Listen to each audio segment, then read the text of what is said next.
আসসালামু আলাইকুম ওরহমতুল্লাহি বারাকাতু। প্রিয় ভিউয়ার্স, আপনারা দেখতে পাচ্ছেন আমি একটা মেশিনের সামনে দাঁড়িয়ে আছি। আসলে এই দেশে কিংবা বিদেশে যেখানেই আপনি থাকেন না কেন, দেশ ছাড়া আমাদেরকে মাল্টিটাস্ক করতে হয়। কাজের ফিল্ডে মাল্টিটাস্ক করতে হয়। আপনি এক কাজ জানেন, আপনি বিদেশে টিকতে পারবেন না।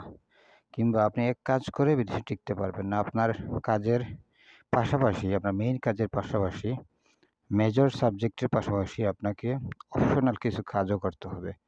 কারণ আপনার কোম্পানির মালিকপক্ষ সবসময় চায় যে তার কর্মীটা আ মাল্টি মাল্টি ট্যালেন্ট হোক।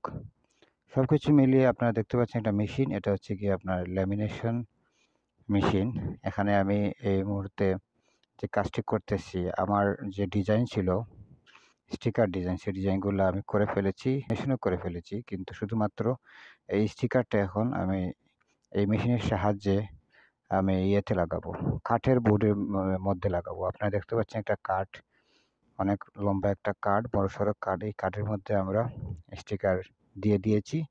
পরবর্তীতে মেশিনে ঢুকানোর পর কি সুন্দর করে বের হয়ে আসতেছে। পরিষ্কার এবং এত স্মুথলি কাজ হয় এই মেশিন দ্বারা, আলহামদুলিল্লাহ। যাই হোক, এই কাজগুলো আসলে খুবই সহজ। ধন্যবাদ।